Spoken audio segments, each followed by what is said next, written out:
Good evening, all the aspirants.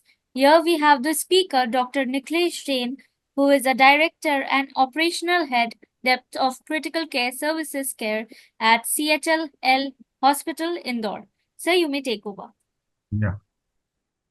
So today we are going to do most of it as type A questions. First domain is going to be infectious diseases. Second one is going to be acute kidney injury. So this is the first question. A 65-year-old woman with a history of type 2 diabetes mellitus presents to ICU with fever, hypotension, and confusion.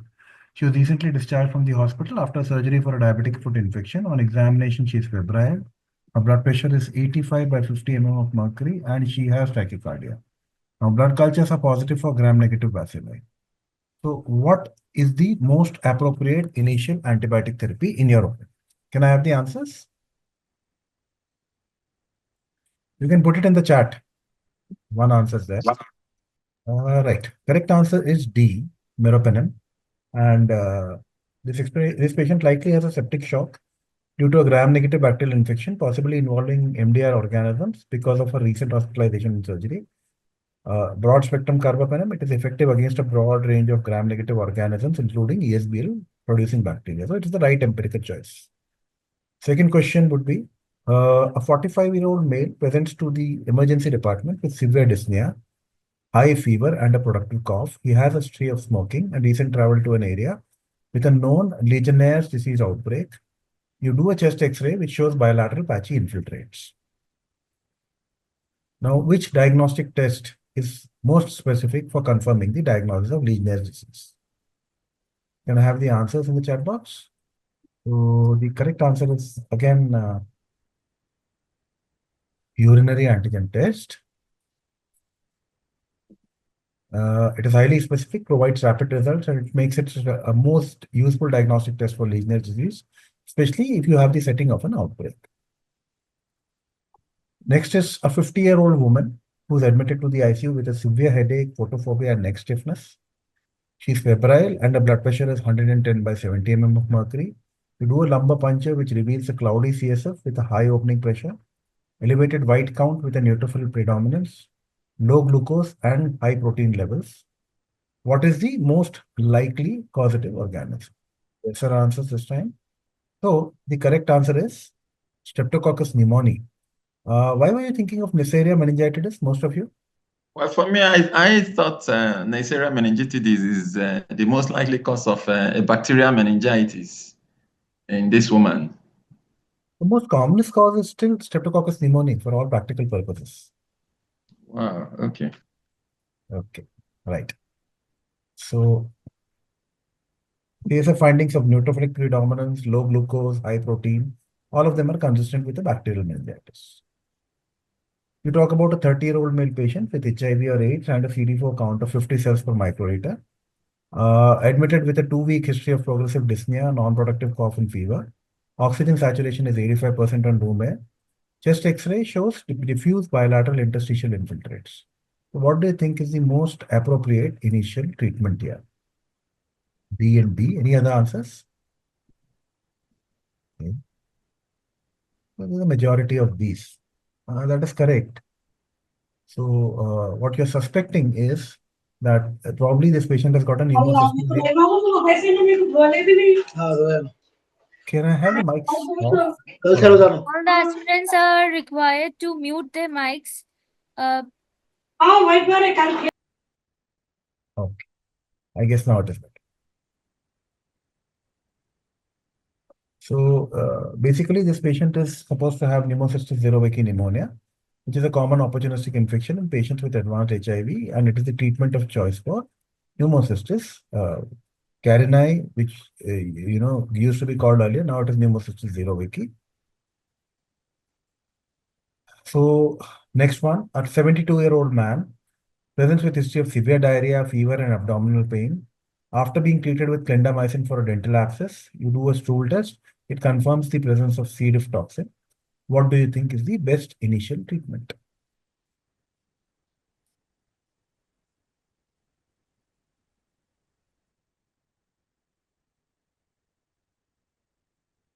Okay, so were this to be an option may have been if the option is maybe IV vancomycin and oral vancomycin, then what would you think of?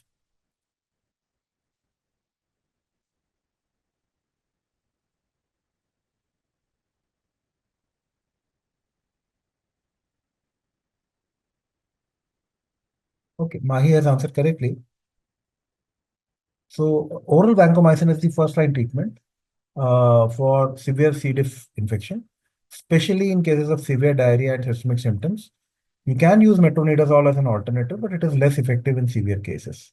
At times, you can also use a vancomycin enema formulation, right? Now you've got a 60-year-old man who's admitted with sepsis due to a urinary tract infection, and he has got a history of aortic valve replacement. Blood cultures are positive for Enterococcus faecalis. Which of the following antibiotics is most appropriate for treating this man's infection? What do you think?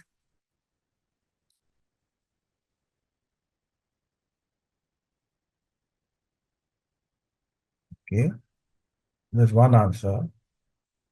Okay, now there are all the answers,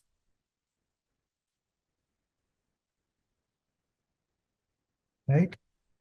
So we go to the correct answer, which is ampicillin. It is the antibiotic of choice for treating Enterococcus faecalis infections, especially if your strain is susceptible. It is effective and preferred over vancomycin when your organism is not resistant to the same. Now you got a 40-year-old woman with no significant past medical history, and she presents with a 5-day history of fever, arthralgia, and a rash. She recently returned from a trip to Brazil, and the examination reveals a diffuse maculopapular rash and conjunctivitis. What do you think is the most likely diagnosis here? Can I have the answers?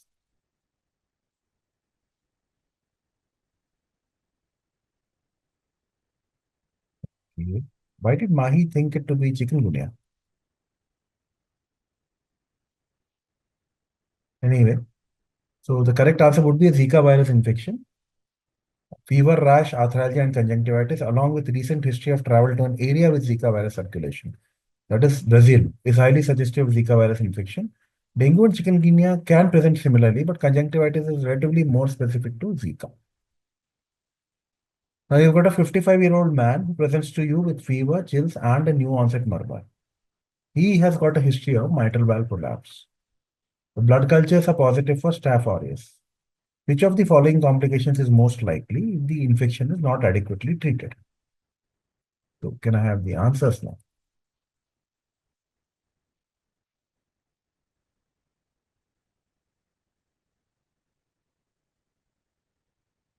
All seem to have got it correct. So this is correct. Basically, it is heart failure because it is infective endocarditis that we are thinking about. So infective endocarditis, particularly on a previously abnormal valve, can lead to valvular insufficiency and a subsequent heart failure if not promptly and adequately treated. So here you have a 25-year-old man presents with a 3-day history of fever, sore throat, and swollen lymph nodes. He reports recent unprotected sexual contact with multiple partners. Examination reveals oral ulcers and generalized maculopapular rash. Which test would be most appropriate to confirm the diagnosis?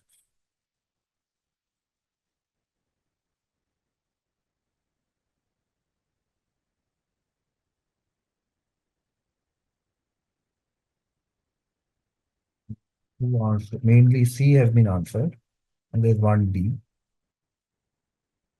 Okay. So when we go on to the answer, it is basically HIV antibody and antigen test. because the patient's symptoms and history of recent high-risk sexual behavior will suggest acute HIV infection. And the combination is actually appropriate for diagnosing the early HIV infection. Next is a 48-year-old male, history of cirrhosis, presents to you with fever, abdominal pain, and confusion. On examination, this guy has ascites and tenderness in the right upper quadrant. You do a diagnostic paracentesis, which reveals a high white cell count with a predominance of neutrophils. So what do you think is the most likely diagnosis?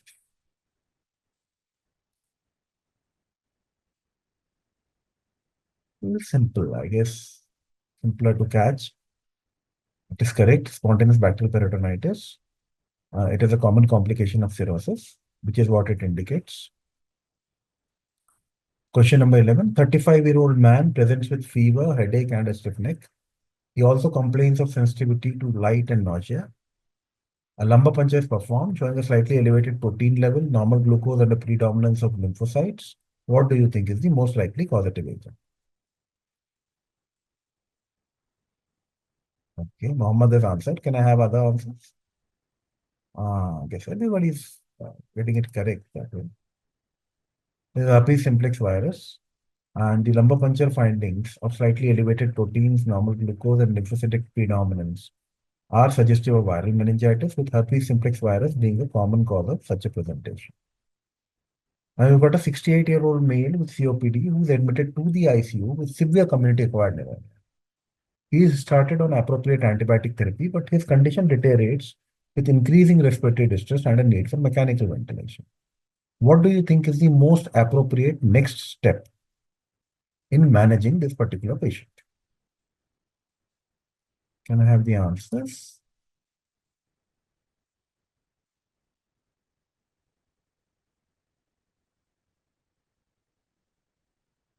Except for 1C, most of them seem to have put it as addition of corticosteroid, which is what is the correct answer. It can actually reduce the inflammation and improve the outcomes by reducing the risk of progression to ARDS in these type of patients. Now you've got a 50-year-old male who was recently diagnosed with diabetes mellitus, present with fever and a painful swelling in the groin area. On examination, he has erythema and swelling over his right thigh, along with a fluctuant mass in the right inguinal area. What do you think is the most appropriate management here?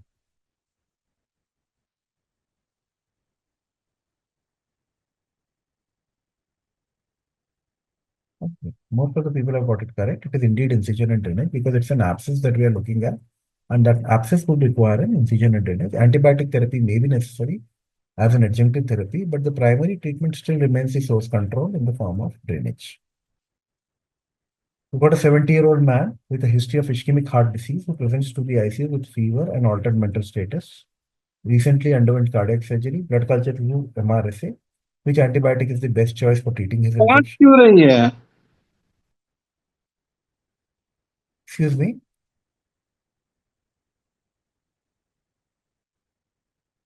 So which antibiotic is the best choice for treating this infection? Can we have the answers now? Everybody seems to have got it right again. Now, vancomycin is the first-line treatment for MRSA infections. Linezolid and daptomycin are alternatives, especially in cases of vancomycin resistance or intolerance. As far as daptomycin is considered, you may have to require a higher dose, and linezolid is again same dose as usual. The problems are linezolid with such a prolonged use can give rise to blood dyscrasias as well as metabolic acidosis, whereas daptomycin is most likely to give rise to rhabdomyolysis on such a prolonged and continued usage. Now you've got a 32-year-old woman who presents to you with high fever, chills, and severe pain in her right leg. She's got a history of IV drug abuse. On examination, the right leg is swollen, red, and tender with bullae formation. So what is the most likely diagnosis here? It's easy. You should be able to get it.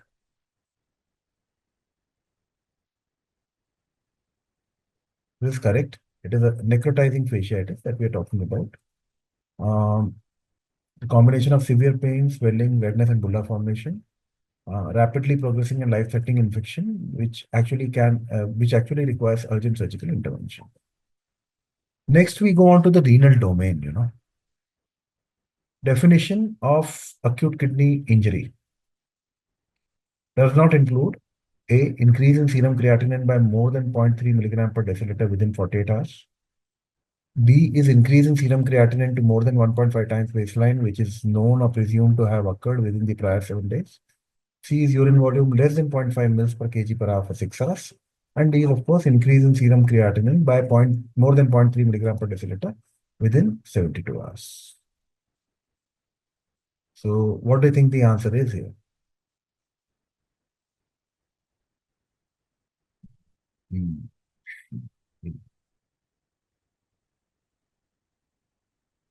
Okay, the answer is actually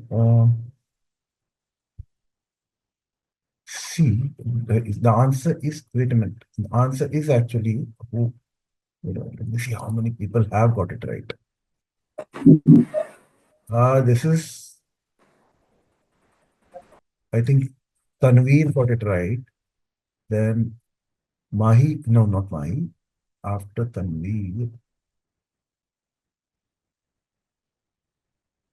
MS. He got it right. Okay. So basic answer is increase in serum creatinine by more than 0.3 milligram per deciliter within 72 hours. That does not form the part of either Akin or KDIGO criteria. So that is the correct answer here. This is a standard question. Dose of effluent volume of CRRT in patients of acute kidney injury and critically ill is. The most appropriate answer is something that you have to mark out here. So what do you think is the most appropriate answer?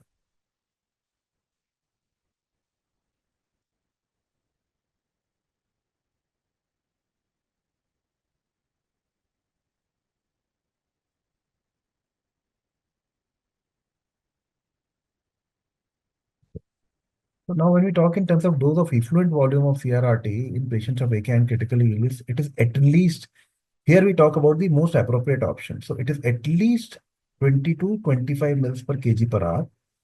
And you can think in terms of targeting a slightly higher effluent volume if you want. Technically, if somebody presses you for it, this is going beyond the question because of multiple problems that happen in a CRRT circuit in terms of time breaks, in terms of clotting complications or something of that sort, which can actually hamper your efficiency of CRRT. But the correct answer, with the most appropriate answer in this would be 20 to 25 mils per kg per hour. So when you do a femoral catheter for hemodialysis, it has to be inserted at least how much? So there's another question pertaining to it later on in this. So what would be your most appropriate answer here?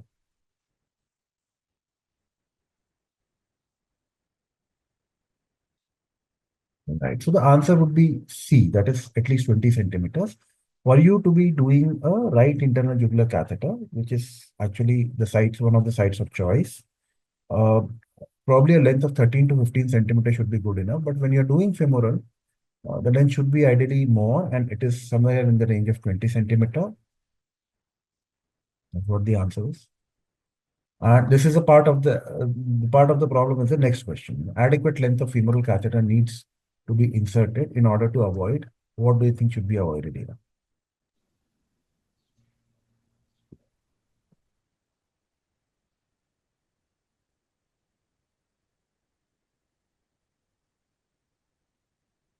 Recirculation. 100% recirculation answer. John Chupu gets it right. Then Sajid. So basically, it is recirculation that we would like to avoid here. What about anticoagulation of choice of CRRT? Here we are talking about anticoagulation of choice, not of something that we commonly use, but what should be ideal here. So the most appropriate option needs to be chosen here. Right. So the answer is citrate here. When it comes to replacement fluids, they should be having the following buffer. Which one is the most appropriate? Remember my word, most appropriate option. bicarbonate, acetate, lactate, or none of the above?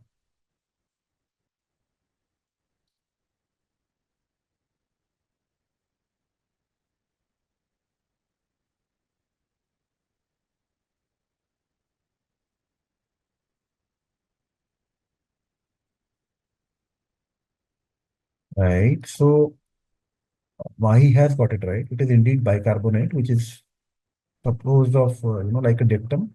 If you have to have a buffer and if you have to have one option, which would be most appropriate here. Now, bradykinin release syndrome, that is more pronounced in patients on which drug? More pronounced and the most appropriate option.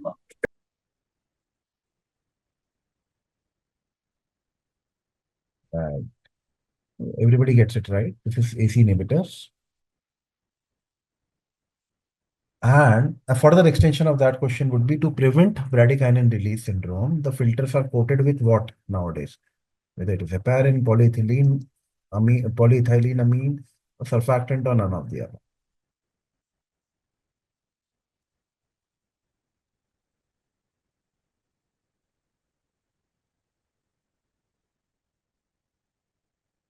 And most of you get it right.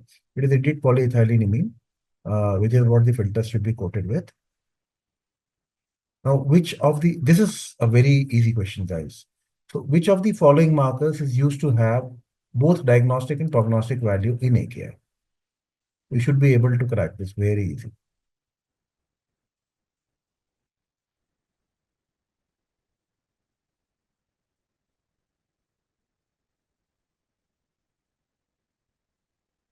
It's not cystatin C actually. It is NGAL that we're talking about here. And that is the marker. You can get TIMP1 and which are like cell cycle release markers. So they can be also asked a little bit, but here the answer would be NGAL without doubt. That's the most appropriate option. So what indicates pre-renal acute failure in presence of diuretics here? And we have the answers.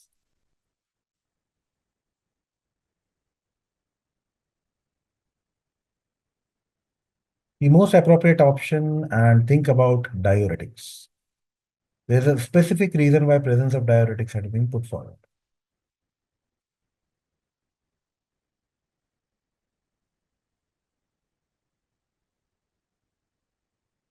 Um, So Tanveer immediately sorted it out. Correct. So the answer should be fractional excretion of urea less than 35%. This is only specific for those patients who are having AKI in the presence of diuretics. So that's when it becomes important. Okay, so this is the next case. A patient of cirrhosis comes to you with altered sensorium. Urinary parameters are as follows: FeNA of less than 1%, fractional excretion of urea less than 25%, creatinine urea plasma ratio of more than 40/1, and a resistivity index of less than 0.76. So, what do you think the patient is suffering from? Whether it is a volume responsive pre-renal ARF, whether it's a volume unresponsive AKI, you're talking about a hepatorenal syndrome, or you're talking about post-renal syndrome, post-renal acute renal syndrome.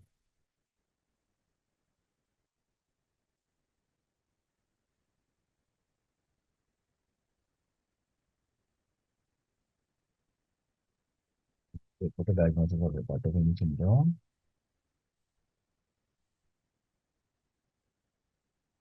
The answer is not hepatorenal.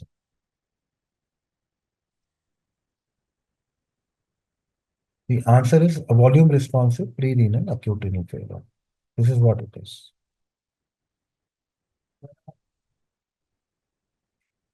So that brings you to hepatorenal syndrome now. The pathophysiology of hepatorenal syndrome includes A. Sodium retention following stimulation of RAS. B. Water retention due to stimulation of arginine vasopressin.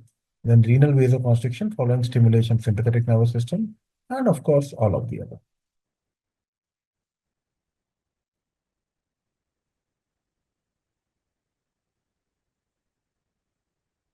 Here, the answer is actually renal vasoconstriction following stimulation of sympathetic nervous system. The answer goes on to here. C. So next question is, you've got a contrast-induced acute kidney injury. What will it be treated as? It will be what would you treat it with? You would treat it with intermittent hemodialysis, you would treat it with CVVHDF, oral N-acetylcysteine, or crystalloids. Again, remember that most appropriate option, which is what I say, most appropriate. Yeah. So now people get it right. It is indeed crystalloids, and answer would be D only. Now, what is the most important factor in preventing clotting of the dialysis filter? A, anticoagulants. B is filtration fraction, ratio of pre and post dilution replacement fluid, and D is, of course, proper catheter placement. Again, I told you the key word is the most appropriate option. So think about the most appropriate option. Well, they haven't got it right this time, but the answer is D actually, proper catheter placement. That is what needs to be done first to prevent clotting of the dialysis filter so that you can actually prevent the recirculation. Excuse me. Regarding serum level monitoring of aminoglycosides, the following statement is true. It has to be monitored every 48 hours in a single daily dosing. B, should be monitored every 48 hours in multiple daily dosing. C, it does not need monitoring. D, it should be monitored every 72 hours in single daily dosing. Can we have the answers? Right. So Sajid got it right. The answer is that it has to be monitored every 48 hours in a single daily dose. We go on to the next question. While you are evaluating a 23-year-old female patient who presents to you in the emergency department after a marathon, it was found that she is lethargic and hypotensive. You do labs which tell you that serum sodium is 138, potassium is 5.3, chloride is 109. Then you've got a total CO2 of 12, you've got a urea of 23, you've got a creatinine levels of 382, serum osmolarity is 325, urine sodium is 66 millimoles per liter, urine creatinine is 4 millimoles per liter, urine osmolarity is 275 milliosmoles per kg. So what do you think is the most likely diagnosis? Except for Anand and Sajid, I believe most of you are getting it right. The answer is indeed acute tubular necrosis. Now, what is incorrect regarding acute renal failure?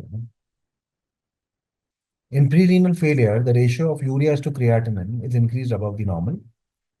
The most common cause of renal ARF is acute tubular interstitial nephritis. C is urine analysis with microscopic hematuria, pyuria, and presence of granular, epithelial, and RBC casts is consistent with acute glomerulonephritis. D, in renal ARF, the urine sodium is more than 10 millimoles per liter and osmolality is less than 350. And we have the answers. So most of you have got it right. The answer is indeed this. The most. Now, do remember when I say appropriate, we are talking about the incorrect option here. Most of you got it as D. One of you have given the answer as B. Let me see. Tanveer.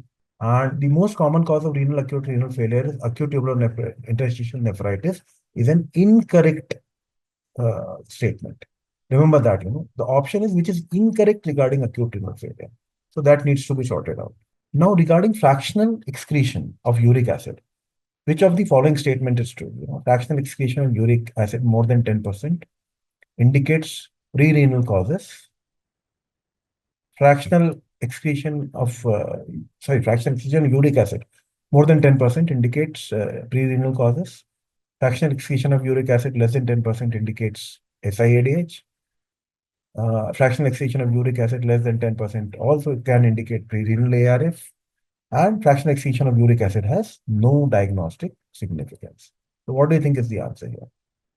So here you have everything, B, C, D. Maybe more of these. Answer is C.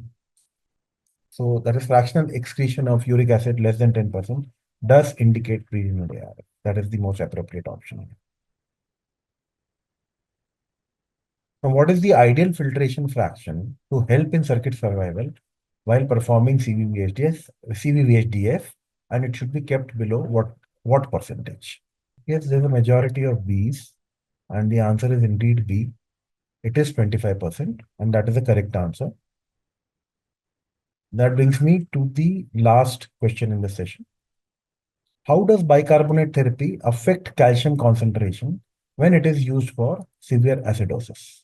The majority of them is B. Ionized calcium concentration decreases, and that is what is the correct answer. Right? Thank you. Fatima? Yes, sir. Okay, my this thing is done actually.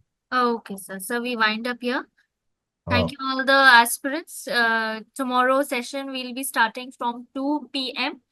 and you have the respective schedule too. Thank you. You may leave.